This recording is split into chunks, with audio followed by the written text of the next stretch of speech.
Hello साथियों, ये video मैंने बनाई है। ये इसका दुरानिया तकरीबन आधा घंटा है। इसको सबसे पहले तो मैं ये कहूँगा कि वो बलोच जो वाकई में बलूचिस्तान की आज़ादी चाहते हैं और इस वक्त की सिचुएशन को समझना चाहते हैं, उनके लिए तो ये बहुत ज़रूरी है। इसके अलावा मैं समझता हूँ ये पाकिस्तानी कब्ज़े वाले जम्मू कश्मीर के लोगों के लिए भी बहुत ज़रूरी है कि वो इस वीडियो को बार बार देखें और शुरू से लेकर एंड तक देखें, क्योंकि ये एक किस्म का लेक्चर है और इसमें मैंने कई चीज़ें आपके सामने रखी हैं, मिसालें दी हैं तस्वीरों के साथ भी, और समझाने की कोशिश की है कि इस वक्त जो है वो बलोच यकजहती कमेटी, अख्तर मेंगल साहब, ब्रास, ये सब जो हैं स्टूडेंट्स, ये कहाँ कहाँ खड़े हैं और इनकी क्या सिग्निफिकेंस है। तो मुझे बड़ी खुशी होगी कि अगर आप इसको वीडियो को पूरा देखें तो मेरी जो मेहनत है वो फिर रायगा नहीं जाएगी। और एक दफ़ा देखने के बाद रात जब आप बिस्तर में सोने के लिए लेटते हैं उस वक्त भी इसको अपने कान के पास आप ऑन करके तो एक दफ़ा सुन के तो फिर सोएं, ताकि रात आपकी जो है ख्वाब में भी आप सोचते रहें इसके ऊपर। तो देखिए वीडियो। वो लोग जो बलूचिस्तान की हकीकी आज़ादी से कम किसी चीज़ पर सौदा नहीं करेंगे, उनके लिए ये ज़रूरी है कि एक एक पल के अंदर होने वाले एक एक अमल का तजिया करें। मैं तो इस बात पे हैरान हूं कि अभी तक मुझे बलूचिस्तान में तुलबा का कोई किरदार नजर नहीं आ रहा। Hello and welcome to Balochistan news exclusive. मैं हूं डॉक्टर अमजद अयूब मिर्ज़ा। जैसा कि आप जानते हैं कि इस वक्त अख्तर मेंगल साहब का एक लॉन्ग मार्च शुरू हुआ है।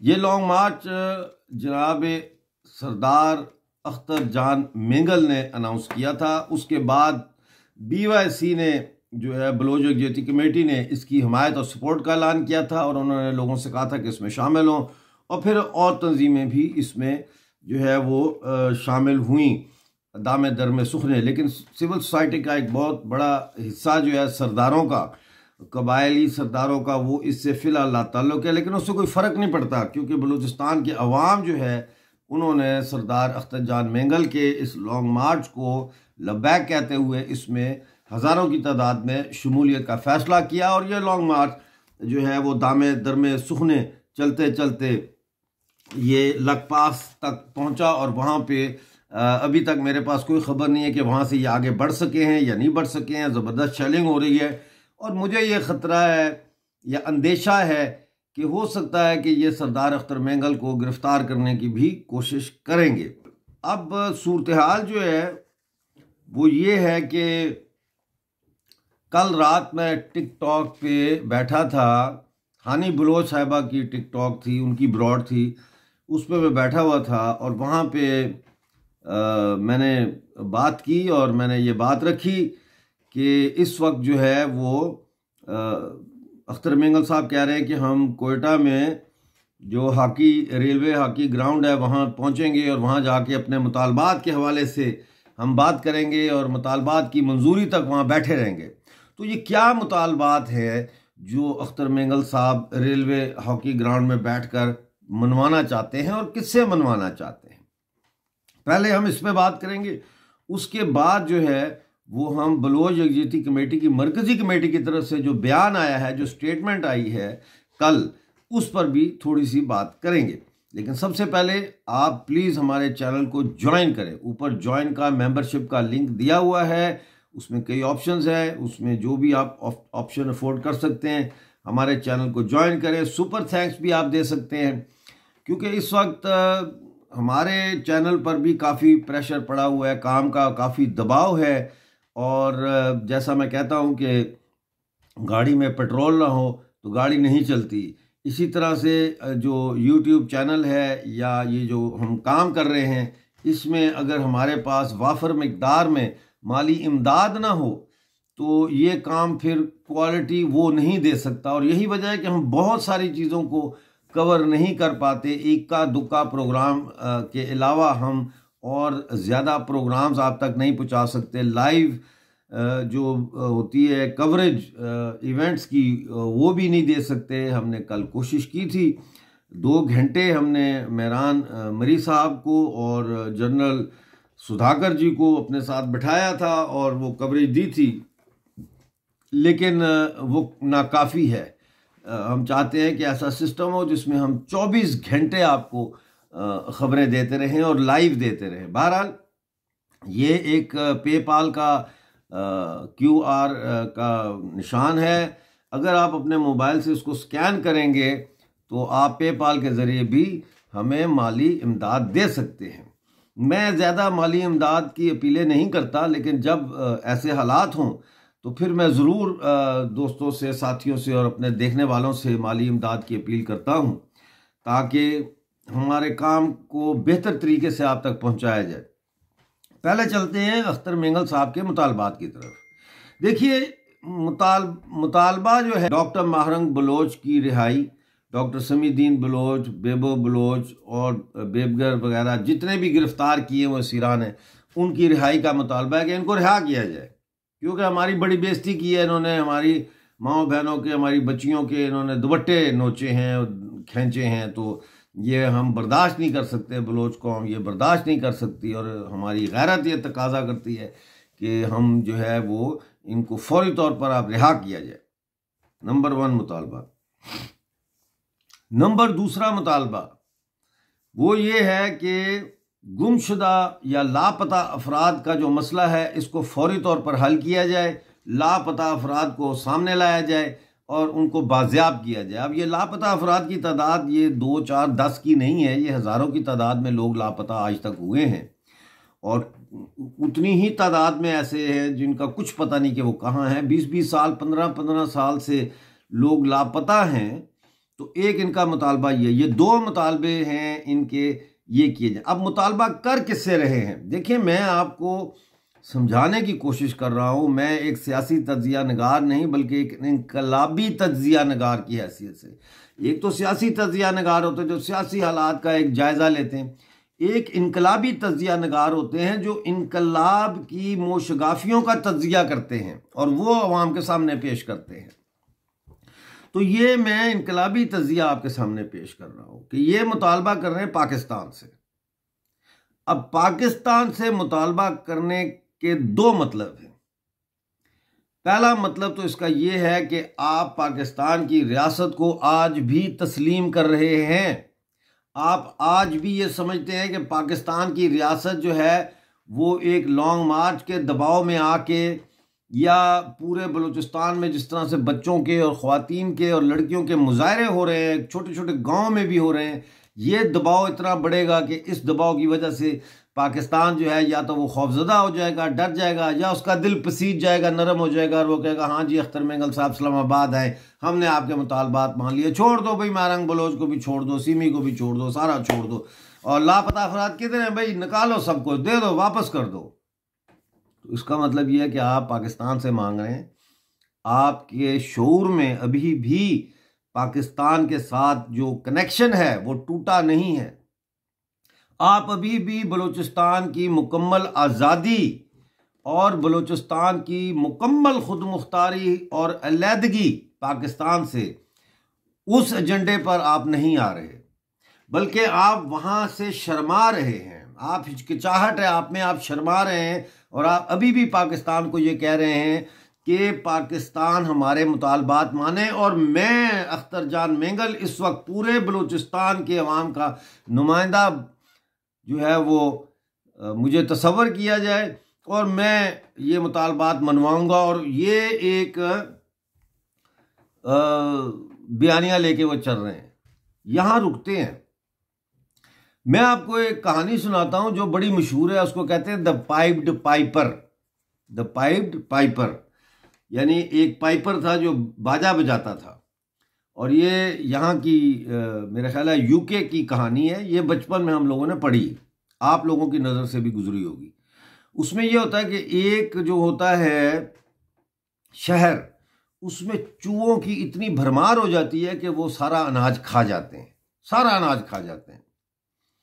तो उनको समझ नहीं आती, वो दवाई फेंकते हैं तब भी नहीं चूहों का खात्मा होता, वो ट्रैप्स लगाते हैं, कुड़कियाँ वगैरह, कुछ नहीं होता। वो लोगों को कहते हैं जहाँ चूहा देखो मार दो, फिर भी चूहे ख़त्म नहीं होते।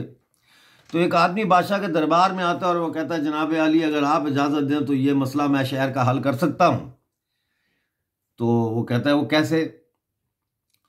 तो वो कहता है आप मुझे बस आशीर्वाद दे। तो वो उसको आशीर्वाद देते हैं। वो चूहों के पास जाता है और चूहों को कहता है कि यार चूहों मेरे दोस्तों, मैं हूँ जो तुम्हें एक ऐसी जगह पे लेके जाऊंगा जहां तुम जिंदगी भर जो है तुम्हारे मसाइल हमेशा हमेशा के लिए ख़त्म हो जाएंगे। चूहे बड़े खुश होते हैं, कहते हैं ऐसी भी कोई जगह है। तो वो कहता है मैं ये फ्लूट बजा रहा हूँ, ये बाजा बजा रहा हूँ, आप बाजे के पीछे आते जाए। और वो बाजा बजाते बजाते, अपनी बांसुरी बजाते बजाते जो है वो समुद्र की तरफ चला जाता है। अब जनाब सारे चूहे जो है वो उस बांसुरी वाले के पीछे चल पड़ते हैं। हत्ता कि बांसुरी वाला जो है वो समुद्र के किनारे पर पहुंच जाता है और रुक जाता है। लेकिन चूहे जो है वो इतनी तेजी से उसके पीछे आ रहे होते हैं कि वो सारे चूहे समुद्र में घुस जाते हैं और समुद्र में डूब जाते हैं और समुद्र में मर जाते हैं। और इस तरह से जो शहर है उसके अंदर से चूहे खत्म हो जाते हैं। तो इसको कहते हैं द पाइप्ड पाइपर। तो इस वक्त आपको ऐसे लोगों से भी होशियार होना होगा जो पाइप्ड पाइपर का किरदार अदा कर रहे हैं। मेरी बातें बुरी जरूर लगेंगी, लेकिन अमल ही सच्चाई की जमानत है। किसका क्या अमल है उससे उसकी सच्चाई को परखा जाए, ना कि उसके आंसुओं से, ना कि उसकी समाजी हैसियत से, और ना ही उसकी गुफ्तगू से। लिहाजा इस वक्त अख्तर मेंगल साहब जो ये कह रहे हैं कि मुतालबात, पहले तो ये मुतालबात जो है प्लूरल है, ये जमा है, जिसका मतलब है कि हमारा जो बलूचिस्तान के जो अवाम का मुतालबा है आज़ादी, वो तो एक मुतालबा है। तो बजाय ये कि हम वहाँ जाके मुतालबा करेंगे, ये कह रहे हैं हम वहाँ जाके मुतालबात करेंगे, जिसमें जाहिर है कि एक मुतालबा जो है वो डॉक्टर महारंग बलोच साहिबा और उनके साथियों की रिहाई का है, और दूसरा मुतालबा जो है वो जबरी गुमशुदा जो किए गए हैं लापता अफराद उनकी बाजियाबी का है। तो ये दोनों काम नहीं होंगे। डॉक्टर महारंग बलोच को उन्होंने 2-4 दिन के लिए जेल में नहीं डाला, उनके लिए बाकायदा सीमेंट पत्थर गारे का नया कमरा बनाया गया है और बाकियों के लिए भी बना रहे हैं, और उसके अंदर जदीद टेक्नोलॉजी के आलात लगाए जा रहे हैं। ऐसे आलात लगाए जा रहे हैं जिनके बारे में ये खदशा है कि ये इजराइल से मंगवाए गए हैं। मुझे नहीं पता, लेकिन ये कहा जा रहा है कि ये आलात इजराइल से मंगवाए गए हैं। खसूसी जासूसी की आलात उनके सेल्स में लगाए जा रहे हैं। उनकी एक एक हरकत, उनकी सांस की आवाज तक वो रिकॉर्ड कर रहे हैं। ठीक हो गया। तो ये इतना खर्चा पानी जो कर रहे हैं, फिर जेल का स्टाफ चेंज कर रहे हैं। जेल का इन्होंने जो स्टाफ था उसको हटा के वहाँ पे एजेंसियों का स्टाफ लगा दिया। तो इतना ये कुछ करने की इनको ज़रूरत नहीं है। अगर इन्होंने महारंग बलोच साहब को छोड़ना ही होता, या इनकी जो कोर कमेटी के लोग हैं इनको छोड़ना होता। पहली तो बात ये है।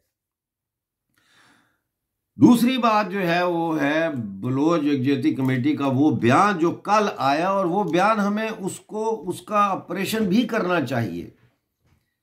देखें, वो लोग जो बलूचिस्तान की हकीकी आज़ादी से कम किसी चीज़ पर सौदा नहीं करेंगे, उनके लिए ये ज़रूरी है कि एक एक पल के अंदर होने वाले एक एक अमल का तज्जिया करें, एक एक अमल का तज्जिया करें। और वो मैं आपको उसका तज्जिया पेश करता हूं जो BYC का स्टेटमेंट आया है। अच्छा, इस स्टेटमेंट में ये छपी है, इसमें द बलोचिस्तान पोस्ट में छपी है, उर्दू में भी और इंग्लिश में भी। इसमें ये इसका जो ऊपर टाइटल होता है, सुर्खी होती है, वो है बलोच समाज की तमाम सियासी और समाजी कुव्वतें मसालियत पसंदी को तर्क करके पाकिस्तानी जबर के खिलाफ कौमी मज़ाहमत का रास्ता इख्तियार करें। तो पहले तो इसका तज्जिया करना ज़रूरी है कि समाजी कुव्वतें जो हैं और सियासी कुव्वतें जो हैं, अब सियासी कुव्वतें कौन सी हैं? ज़ाहिर है ये सियासी कुव्वतें जो हैं ये वो हैं जो शहरों के अंदर पार्लिमानी सियासत करती हैं। ये वही सियासी कुव्वतें हैं ना, उन्हीं को, बाकी तो सियासी कुव्वतें नहीं है, बाकी तो जंगजू कुव्वतें।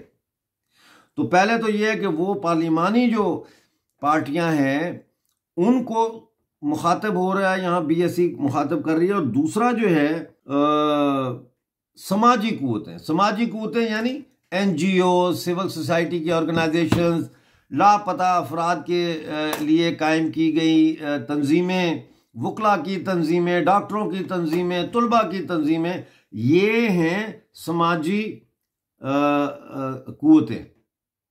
यानी एक तरफ पार्लिमानी पार्टियों को वो कह रहे हैं, सियासी पार्टियों को, और दूसरी तरफ सिविल सोसाइटी की वो तंजीमें जो कि कायम की गई लापता अफराद की बाजियाबी के हवाले से कैंपेन करने के लिए, मुहिम चलाने के लिए, तुलबा तंजीमें, वकला तंजीमें, डॉक्टरों की तंजीमें वगैरह वगैरह वगैरह, ये समाजी तंजीमें हैं, सिविल सोसाइटी की ऑर्गेनाइजेशन। उन्हें वो कह रहे हैं कि आप मसालिहत पसंदी के बजाय, यानी मसालिहत पसंदी का मतलब है आप कॉम्प्रोमाइज ना करें, बल्कि नेशनल रेजिस्टेंस, कौमी मज़ाहमत का रास्ता इख्तियार करें।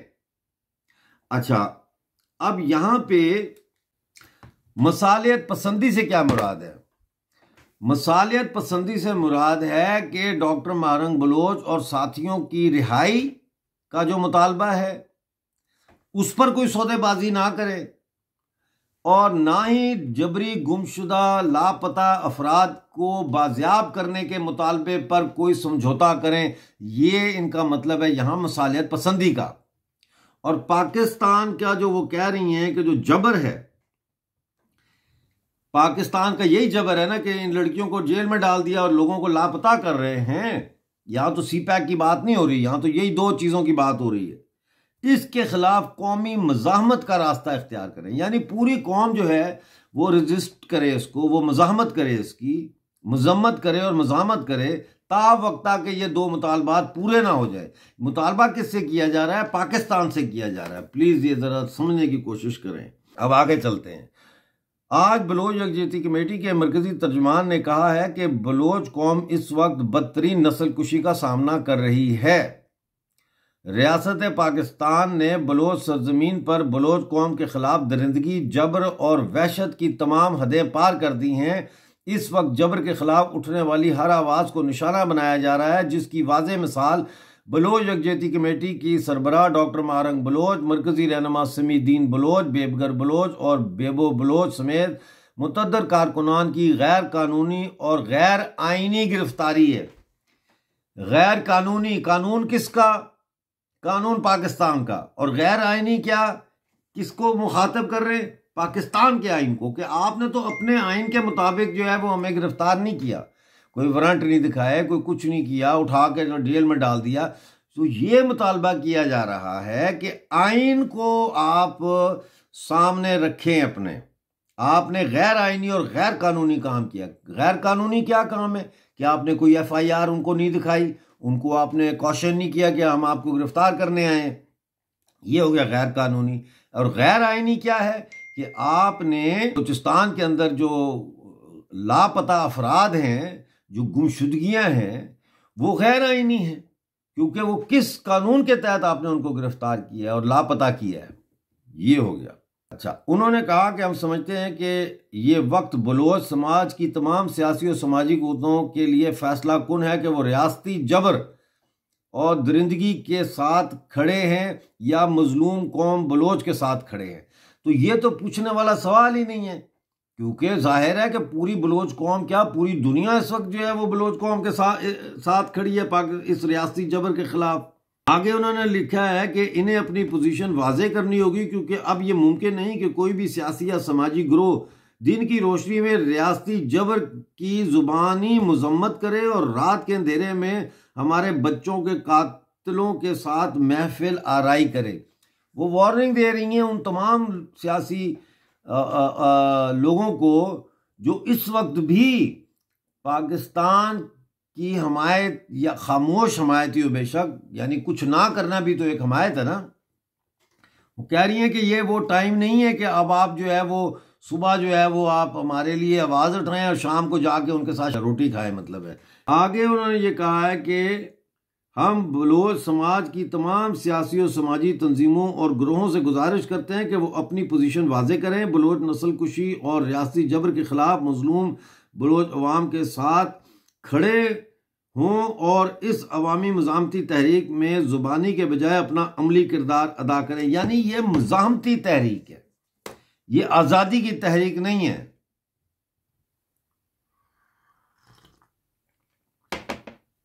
और ये बात इंतहाई बारीक है और इसको समझे बगैर आप आगे नहीं जा सकते। आखिर में मैं आपको ये कहूँगा कि जब भी मैं बात करता हूँ, हानी बलोच साहिबा हैं, वो अपना ब्रॉड चलाती हैं, वहाँ पे मैं जाता हूँ बात करने के लिए, वहाँ पे ऐसे लोग बैठे होते हैं जो ये समझाने की कोशिश करते हैं, और हानी बलोच साहिबा भी ये समझाने की मुझे कोशिश करते हैं कि डॉक्टर साहब मुख्तलिफ तरीक़ों से बलोच जो है वो बलोच का मुकदमा लड़ रहा है। मिसाल के तौर पर जो शर्मचार हैं वो बंदूक उठा के लड़ रहे हैं, सिविल सोसाइटी अपने तरीके से लड़ रही है, UN में लोग अपने तरीके से लड़ रहे हैं। मुझे इससे कोई एतराज़ नहीं है। एक पहाड़ के कई पहलुओं से दरिया चश्मे जो है वो दरिया बन के बह सकते हैं। एक पहाड़ पे कई जगह चश्मे हो सकते हैं, वो बहते हैं तो फिर दरिया बन जाता है।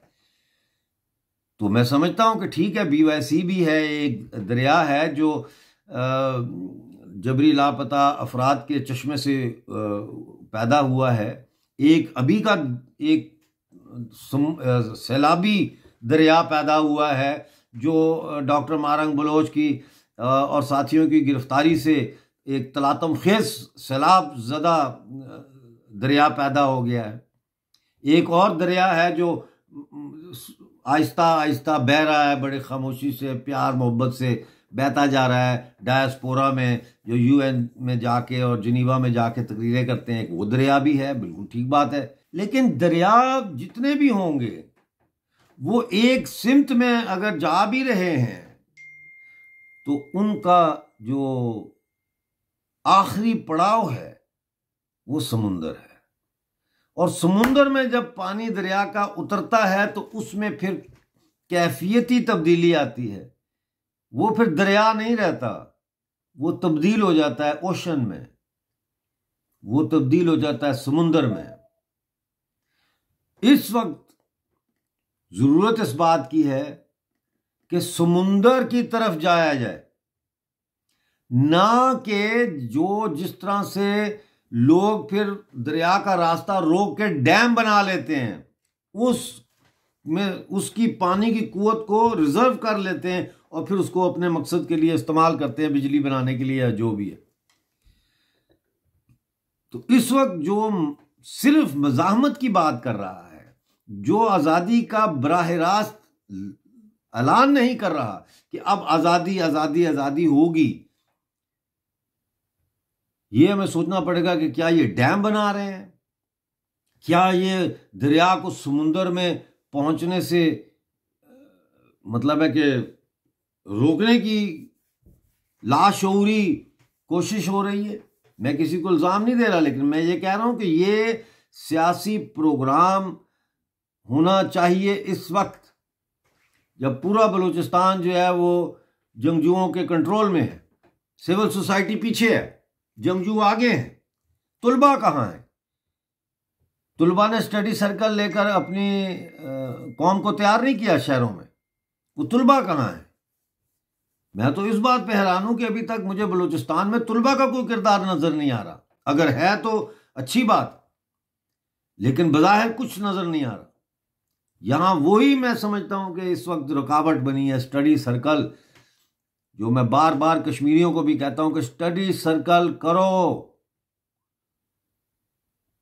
क्योंकि स्टडी सर्कल से ज़हनसाजी होती है। लोग स्टडी सर्कल में क्या पढ़ते हैं? तारीख पढ़ते हैं। तारीख में क्या पढ़ते हैं? इनकलाबात की तारीख पढ़ते हैं। इनकलाबात की तारीख में क्या पढ़ते हैं? कामयाब और नाकाम इनकलाबात की तारीख। वो सीखते हैं कि कोई इनकलाब अगर नाकाम हुआ तो उसकी वजूहात क्या थी, कोई इनकलाब कामयाब हुआ तो उसकी वजूहात क्या थी। और फिर इनकलाबी लम्हात में ये बाशऊर कैडर जो होता है, ये शहरों में आके तो अवामी जो तहरीकें होती हैं उनको रुख देता है। वो आज मिसिंग है बलोच सोसाइटी में। अब मैं आखिरी बात आपको बताता हूं कि ये जो बातें कर रहे हैं अख्तर मेंगल साहब और BYC किसी हद तक, ये एक दायरा है जो पाकिस्तान की जाबर रियासत ने बलूचिस्तान और पूरे मुल्क के लिए बनाया हुआ है, और उस दायरे के अंदर रहकर उन्होंने कवानीन बनाए हैं कि इस दायरे में रहते हुए आप सियासत कर सकते हैं। इस दायरे में रहते हुए जो है वो आप कानूनी लड़ाई लड़ सकते हैं, लेकिन इस दायरे से बाहर जाने की आपको इजाजत नहीं है। ये वो दायरा है। इस दायरे में रहकर आप जो मर्जी करें, जुलूस निकालें, लॉन्ग मार्च करें, असेंबली में जाके आप वोट ऑफ नो कॉन्फिडेंस भी दें, रेजोल्यूशन पास करें, जो करना करें, लेकिन इस दायरे के अंदर, इस दायरे से बाहर नहीं जाना। आपने इस दायरे से बाहर आज़ादी के लिए नारा नहीं लगाना, आज़ादी के लिए जदोजहद नहीं करनी, पाकिस्तानी रियासत से अपना रिश्ता तोड़ने की जदोजहद नहीं करनी। आपने आइन की बात करनी है, कानून की बात करनी है। आपने आइन से बाहर नहीं जाना। आपने कानून जो इन्होंने तय किया इस दायरे के अंदर, उसके असूलों से आपने हटना नहीं है। और ये एक दायरा नहीं है नाजरीन, ये एक दायरा नहीं है, ये कई दायरे हैं। ये देखें, मजहब का दायरा है, यानी मजहब में भी उन्होंने असूल बनाया है कि मजहबी तबलीग जो है वो भी ऐसी होगी जो आपको बागी होने से रोकने के लिए होगी। हक में वक्त की अतात ऐन इबादत है। ये तुम्हारे ऊपर एक इम्तिहान है। असल जो जिंदगी है वो अगले जहान में है, ताकि इस जहान में जितनी मर्जी आपकी रियासत रेड़ लगाए, आपने गिला नहीं करना, क्योंकि असल जिंदगी तो वहां मिलेगी। तो मजहब का भी एक दायरा है, इससे बाहर आप नहीं जा सकते। यानी आप फिर मजहब के हवाले से जो मजहबी बगावतें हुई हैं आमरों के खिलाफ, उनको आप अपनी मजहबी तबलीग का रहनुमा असूल नहीं बना सकते। इसी तरह से मीडिया है, मीडिया के लिए भी एक दायरा है। यही वजह है कि बलूचिस्तान के अंदर जो कुछ हो रहा है उसकी रिपोर्टिंग उस तरह से नहीं की जाती, क्योंकि वो दायरा है। उनको दहशतगर्द करार दिया जाता है, उनको इंडिया का फंडेड करार दिया जाता है। ये इस दायरे की वजह से, क्योंकि उस दायरे में आपने नजरिया पाकिस्तान, दो कौमी नजरिया, मोहम्मद अली जिन्ना, अफवाज पाकिस्तान जिंदाबाद, इस दायरे से बाहर नहीं जाना। इसी तरह आर्ट है, आर्ट का भी एक दायरा है कि आपने इस्लामिक आर्ट और गैर सियासी आर्ट, गैर बागी art, non feminist art, non provocative art, इस दायरे से बाहर नहीं जाना। यही वजह है कि रियासत पाकिस्तान ने सादक़ैन को इतना बड़ा रुतबा दिया कि वो क्या करते थे, वो खताती करते थे आयतों की। इस्लामाबाद में उनकी गैलरी खुली हुई है, लेकिन वो लोग जिन्होंने मज़ाहमती आर्ट पैदा किया, उनकी कोई गैलरी पाकिस्तान में नहीं है। समझ आ गई? इसी तरह से अदालतें, अदालतें भी जो है उनका एक दायरा है कि आपने यहाँ नजरिया पाकिस्तान, मोहम्मद अली जिन्ना के दो कौमी नजरिए, इस्लाम और फौज और जो इदारे काबिज हैं पाकिस्तान के ऊपर, इनका तहफ़्फ़ुज़ करना है। इनके खिलाफ जो उठेगा उसको इन अदालतों के दायरे के मुताबिक बागी करार दिया जाएगा। यानी ये अदालतें फैसला नहीं दे सकती कि लापता अफराद को बाजियाब किया जाए, ये नहीं कर सकती। अब आ जाते फौज। फौज का भी एक दायरा है। दो किस्म की फौजें हमारे सामने इस वक्त मौजूद हैं। एक है वो फौज जो सरकारी फौज है, जिसका काम है रियासत को जबर के जरिए, रियासत की बालादस्ती को जबर के जरिए कायम रखना। एक ये फौज है, उसमें ये कत्ल भी करते हैं, मारते भी हैं, फौज कशी भी करते हैं। और दूसरी फौज जो हमारे सामने आई, जो पहले भी आई थी 1973 में हशनगर में, जब हशनगर में किसानों ने बगावत की, वो दूसरी फौज जो है वो अब हमें ब्रास की शक्ल में नजर आ रही है, जो अपने धरती की आज़ादी के लिए लड़ने का दावा कर रही है, जो बलोच अवाम के लिए लड़ने का दावा कर रही है। तो दो किस्म की फौजें हैं। तो फौज का भी दायरा है, फौज का भी दायरा है, ठीक है। फौज इस दायरे से बाहर इंसानी हकूक की तंजीमों की हिमायत के लिए, दिफा के लिए नहीं आएगी। फौज रियासत के दिफा के लिए आएगी, पाकिस्तान की रियासत के दिफा के लिए आएगी। और फिर तालीम है, ये तालीम का दायरा है। इस तालीम के दायरे में भी आपको नौरोज खान बाबा की या खैर बख्श मरी बाबा की तालीमात नहीं दी जाएंगी। आपको यहाँ कुरान और सुन्नत के उसमें लफाजी में लपेट कर मोहम्मद अली जिन्ना, अल्लामा इकबाल और पता नहीं क्या क्या आपको बकवासियात जो है वो पढ़ाई जाएंगी, जिसको मुतालिया पाकिस्तान कहते हैं। तो ये वो दायरे हैं, ये सियासत का और समाजी हकूक़ की जो जदोजहद है उसका दायरा है। ये बाकी मैंने आपको दायरे दिखा दिए हैं।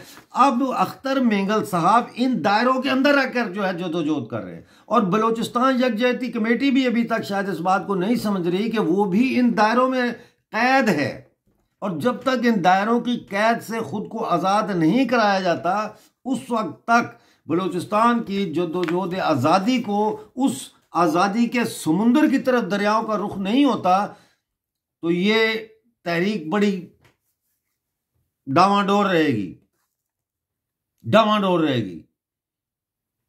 और फिर आज आपने देखा कैसे खुदकश बमबार जो है वो मेंगल साहब के उधर धरने में पहुंचा, और वो उससे बटन दबाया लेकिन वो धमाका हुआ नहीं, उसको पकड़ लिया उन्होंने, बंदूक भी छीन ली। तो ये मैंने कल ब्रॉड पे भी कहा था, हानी बलोच की ब्रॉड पे भी कहा था कि ये करेंगे दाइश, आईसिस, पाकिस्तान सरकार उनको इस्तेमाल करेगी, उन्हें कहेगी हमें इतने खुदकश बमबार चाहिए, ये पकड़ो पैसे दो, और वो देंगे, और वो काम शुरू हो गया है।